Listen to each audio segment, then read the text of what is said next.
Hi, my name is Chris Little, and I am the host of The Lifestyle Chase. In 2018, I started this show to have meaningful conversations. I've interviewed over 100 different people, both in and out of the fitness industry. This podcast is something I'm incredibly proud of.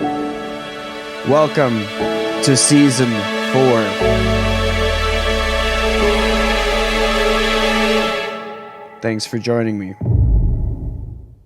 Another thing that you talked about was just you were super fired up and passionate about like the future of tech within the training industry, and more specifically apps. Man, so much so.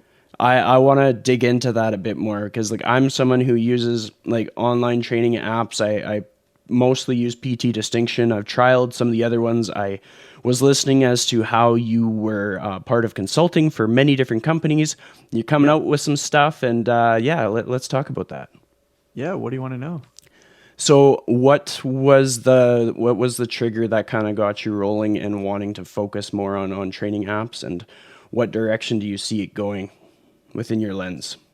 For sure. I mean, I did not want to build a training app at all. Not like building software is so hard. I didn't want to do it. I really didn't. And that's why it took me so long, because I was hoping that somebody else would do what I'm doing. And they didn't. And so, yeah, like you said, over the years, I've advised or have been an advisor for almost all of the major software platforms out there. And I've been in deep negotiations to buy 2 of them. And the reason why it didn't happen is because I basically said, if I buy this, I'm ripping out most of what you do and simplifying it. Basically, I'm just trying to save myself a year of development time because you guys already have a lot of the nuts and bolts. And they didn't want to do that. And so I believe that what trainers actually need out of software is absurdly simple. You need to send a spreadsheet to a client. Like, that's basically it.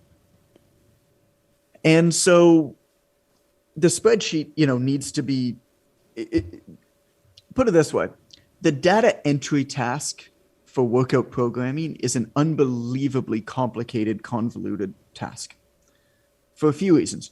One is every single trainer programs different from every single other trainer. But once that trainer decides how they program, most of their programs follow the exact same formula. Really, really interesting use case and nuance there. And I'll explain why in a minute. The second is there's no commonly accepted nomenclature for this stuff. What you call an exercise might be different than what I call an exercise. And also, another use case is personal training is personal. And so a great example of this is I had a 67-year-old female client who had never lifted weights in her life. And I was teaching her the deadlift, one of her first sessions. I mean, just the deadlift movement, right? I was doing it with a broomstick. I'm not going to tell the 67-year-old woman who's nervous in the gym that she's learning the deadlift. We called it boom bum. Well, you know what? I trained that woman for 5 years. She's now deadlifting 115 pounds. You bet your ass that exercise is still called broom bum. You're not going to find broom bum in PT Distinction. You know what I'm saying? So personal training at its core, a lot of the specialness is really personal, is our ability as trainers to make it absurdly personal. Software needs to be able to adapt for that. The other thing is there's just so many variations and almost unlimited amount of variations and exercises and stuff like that. So we basically went and questioned every assumption. And I took it back to first principles, if you're familiar with that approach. Basically, no question is a bad question. Assume that nothing has been done before. Assume that anybody who's done anything doesn't know what the hell they're doing. Not because they do, just that's the assumption. And question everything.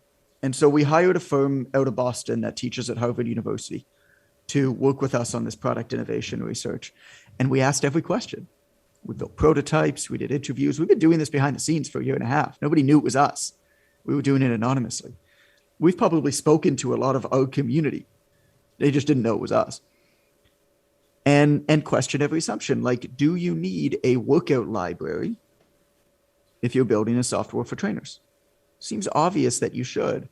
But actually, if you have one, it creates a downstream effect, because anytime you build software, any feature you decide to include creates downstream effects. And the problem is, if you include a workout library, now you have to have a commonly accepted nomenclature. Now you have to have perfect integrity data if you're doing a lot of automation and stuff like that, which means you have to have people selecting data packets, which means the experience is terrible, because now I need to think and select things that are the exact names as the system does, and then go and maybe replace them one by one really awkwardly. The best way to enter in a workout is a spreadsheet. There's no other way in the world that's better than that. We've looked at all of them, believe me. And so our system basically said, let's just give people a spreadsheet, but let's let them make it theirs. So this program is called Quick Coach that's coming out. And basically what happens is you go in to create your workout, you go click, click, click on the variables that you want. This thing builds in real time. It's a spreadsheet. And then you just type. You type your workout, whatever anybody wants. And the system then, however you build it, whatever stuff you type, starts to learn bits of it. And so there's a learning algorithm. And so it'll start to, autofill if you want that feature on over time. And the way that you set up your program, which takes you like half a second, but it's set up for you next time, right? And then that data then, because spreadsheets are a really great way to enter in information, they're a really crappy way to represent that information afterwards. And so you enter in your data on a spreadsheet, and then what happens is the system grabs that data and pulls it in the back end into what's called an array, and it translates it into a beautiful user experience on the client side, and also into a perfectly formatted PDF that you can print either if you're an in-person trainer or your client can print and take with them in the gym. And then there's little features to help you, like you can leave audio notes for your clients, and there's little features like that. But that's, basically it.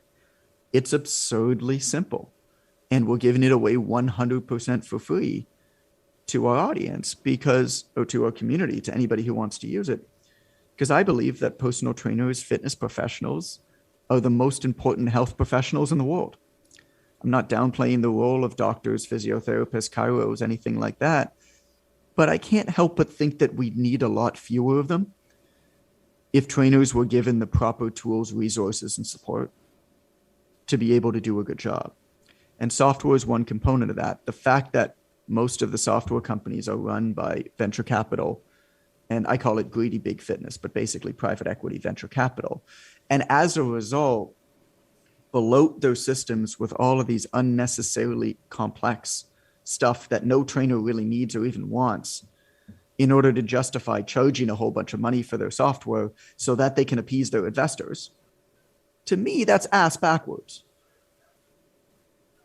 And it's the same problem we had in gyms for years, right? Business dictating fitness. Like, we got to get back to people over profits here. And I believe also that the best companies in the world in the years to come are the companies that actually provide people what they need and give people ownership over that. So that's a little bit about what we're doing with that tool. And it's super exciting, man. It's exciting because really all that I've spoken about it is what I just told you. Nobody's really seen it. And the excitement around it is crazy. Like, a wait list is bigger than I thought that it would be at launch already. And we're 2 months away. And people are talking about, I have people messaging me, like high-end people in the industry message me, asking me if we have jobs available to come work for it, because they're so excited about it. And it's like, all that we're pretty much doing is building this tool and giving it for free to people that they actually need and know more. But I think it's just this approach of like, let's build what people really need in order to offer a very simple, eloquent, slick, unbelievably personal service. So some of the things that I thought about when you were telling more about the coaching platform was just how it correlates with what we've talked about with like abundance mindset. Like, I mean, a person with a narrow lens would look at this situation and be like, well, he's giving his value away. Like he's detracting from his own goals by supporting other people's, but I can see the bigger picture in which this is going to totally help you. Like this is going to totally help you live that 100%. life. So let's unpack that a little 100%. bit. Like, what are the areas where it's going to totally facilitate towards you in meeting your personal goals? Yeah, for sure. I mean, think about what's worth money these days. Because I got news for you. Money is not even worth money these days. So, what's worth money these days is owning attention, is having active users, and is having trust and reputation. I look at this as a marketing expense. And if I'm going to spend $500,000 on building a software platform, or I'm going to spend $500,000 on conventional advertising, I question whether from a strict marketing perspective, I question what the better, this is, I mean, I have no idea whether any of this is going to work out, right? Like talk to me in 3 years. Like I'm not playing a game. Like I basically took a look at my 2022 and is like, I'm not going to make any money in 2022. Doesn't matter because I'm not playing a game to make money in 2022. My competitive advantage is I don't need to. That's a massive advantage. When all of your competitors have a fiduciary responsibility to appease investment firms, and I'm sitting here and I'm like, I don't need to make money this year. I can outserve. I can outdeliver. Huge advantage. And so if I'm going to spend $500,000 on ads, what am I going to do? I'm going to write, some ebook. I'm going to create some free course or whatever it is. I'm going to send a whole bunch of ads through Facebook, through Instagram, through Google, through YouTube, wherever. Try to attract people to get my free thing. And then I'm going to nurture them and try to convince them to buy the other stuff that I have to buy. In my case, it's education, it's mentorship. Okay. Well, I don't really want to play that game. I'd rather spend that $500,000 and build a free tool that's going to actually serve people in a real tangible way that they're going to want to log into every single day. How many impressions did I just buy for that same $500,000 that I would otherwise have to pay for every single one? It becomes a really interesting marketing question. And then on the back end of this, I mean, over time, so we're going to build a payment processing system into this. Basically, the first update after we launch is going to be invoicing and payment processing. So the invoicing, you'll be able to do 100% free. If you want to do the payment processing, which you don't have to, you could process all of your client payments through our system. And we take a little bit of a percentage, like any payment processing company does.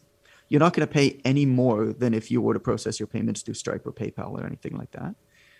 But because you're doing it through us, we're getting a little bit of percentage. So there'll be a bit of money made there. I've got a whole bunch of other fun stuff like, I'll let you in on the secret. We're going to be the first company that's going to allow trainers worldwide to accept cryptocurrencies for their services.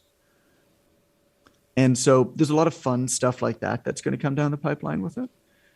The reality though, Chris, I have no idea what it's going to turn into. I have no clue. But what I do know is that if we can get a software platform like this used by tens of thousands of trainers every single day in every corner of the globe, it's not going to be very hard to figure out ways to make money with it if I choose to. I might not even choose to. Look at Craigslist. Shit hasn't changed for 20 years.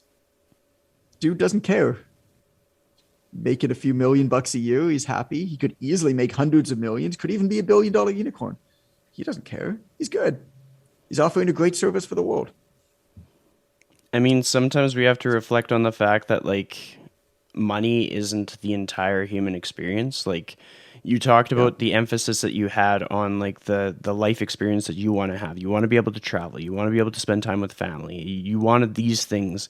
And it's going to kind of forfeit some, like, financial ventures. But at the same time, like, we're not here to just pay bills and die. Like, we're supposed to enjoy our life and have, like, a sense of abundance. And building a big business that makes a lot of money. I mean, I haven't built a big business, but like over the years, I built a pretty good business that had a lot of overhead, And I'm speaking from experience, I guess. Also, I may be coming out of like a painful experience with that, where, I mean, in the last 6 months, I've cut $2 million of overhead from a company. And it's, so I'm perhaps speaking from a painful experience there. But at the same time, at this stage in my life, I mean, I'm good.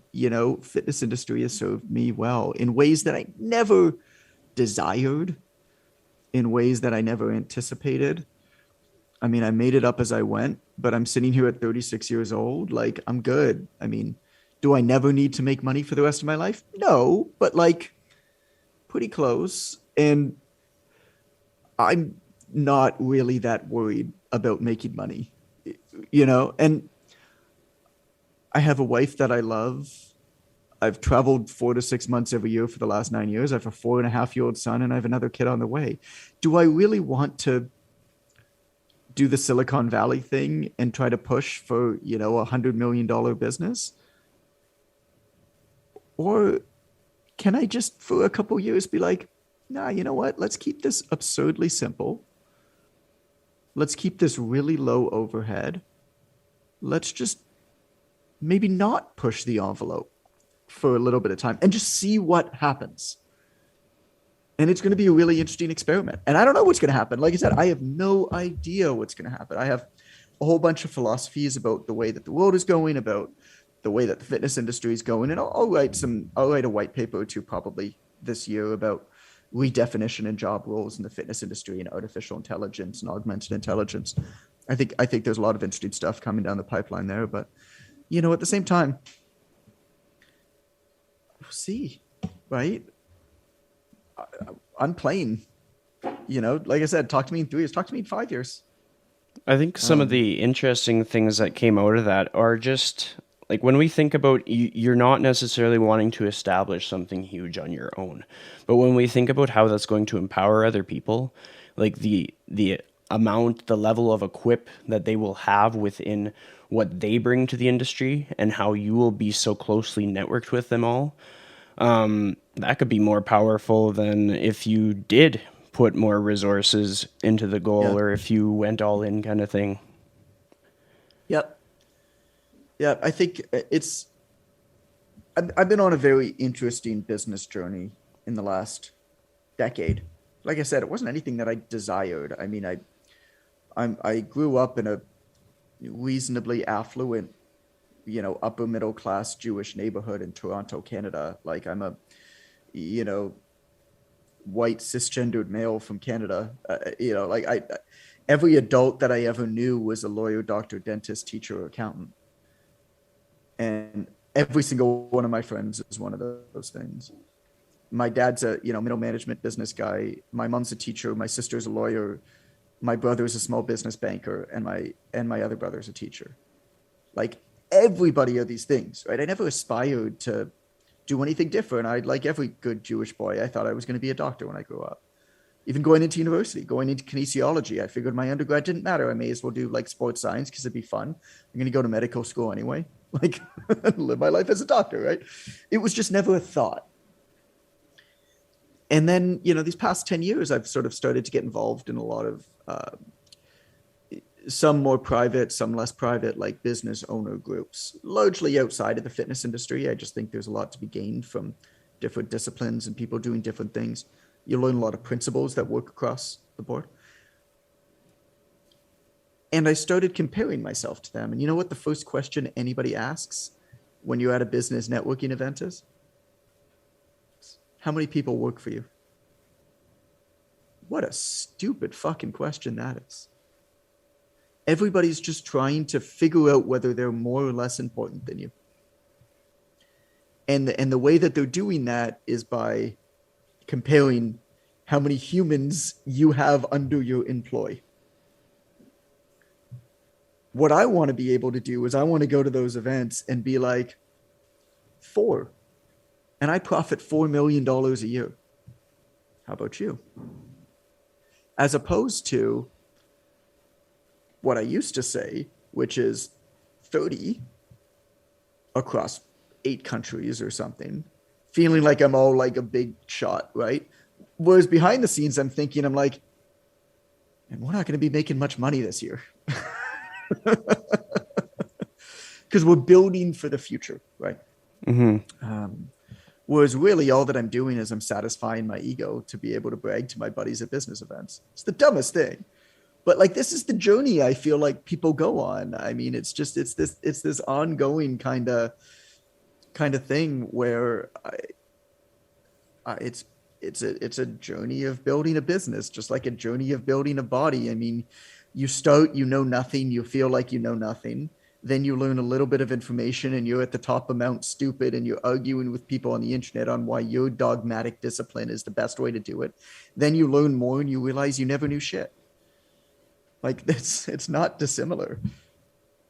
Truer words have never been spoken about, like, just the social media on the internet. I'm like, yeah, that's pretty much what I see. I try to follow mostly dogs and friends who might not have anything to do with fitness, just to kind of step away from that. But like, to keep us on track for time, there's a question that I often ask my guests, but I'm going to frame it differently for you because I want to get more of a specific answer. So usually I'll ask the guest to give me a challenge for the day, but here's how I'm going to flip it.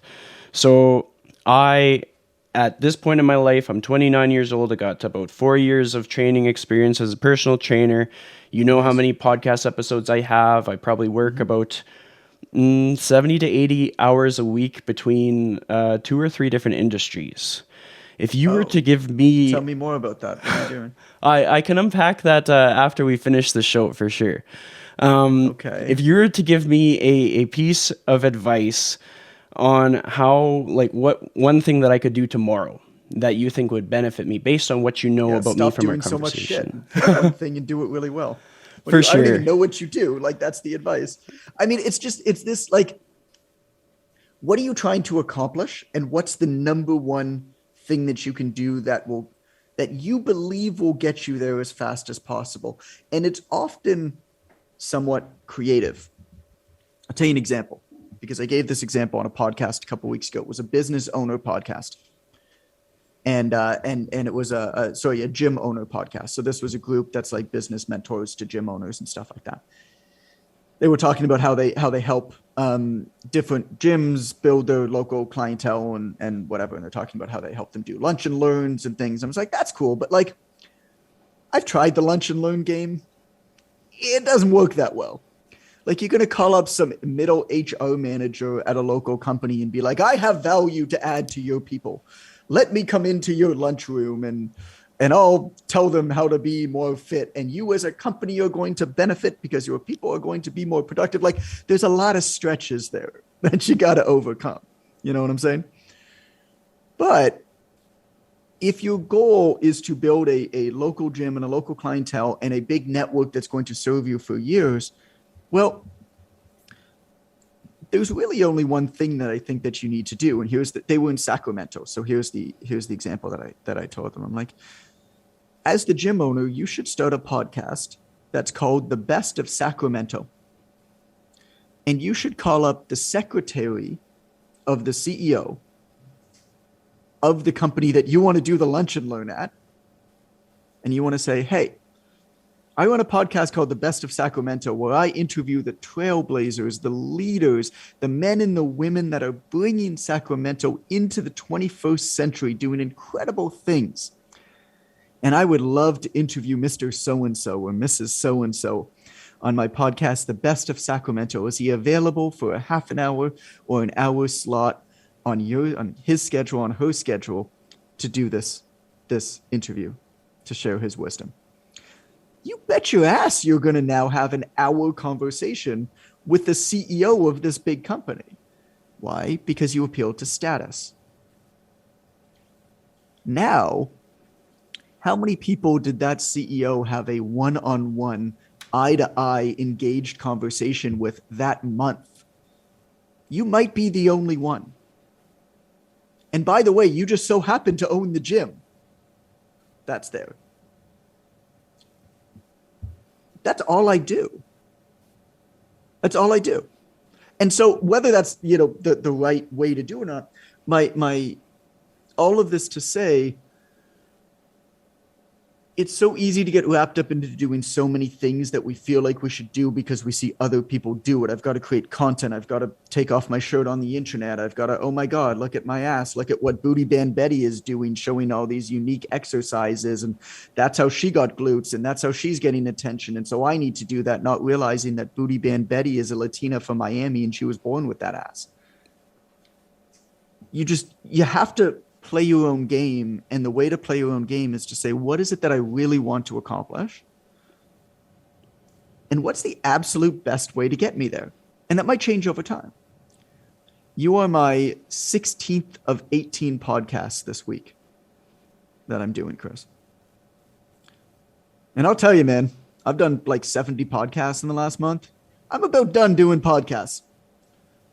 But I decided a short while ago that because of the stage that I'm at right now, with stuff upcoming that's basically being developed by the team but doesn't really need me that much right now, I've decided that the best thing for me to do right now is reconnect with our audience in a very deep one-on-one way,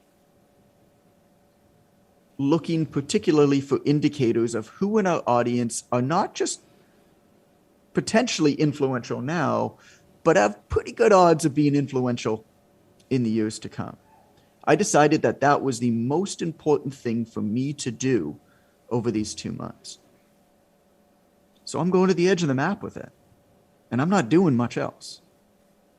I definitely sensed that, like, as I was preparing for the podcast, seeing how many other shows you've already appeared on that have already been published. Yeah. And it brought me a lot of excitement in preparing for this. But to be mindful of time and to give us a little bit of time after the show, I'd like to thank you for being on. We'll have your Instagram handle on the YouTube version. Cool. They can find you at It's Coach Goodman. Anywhere else that you want to send the people? Just if you're interested in checking out the software, it's quickcoach.fit.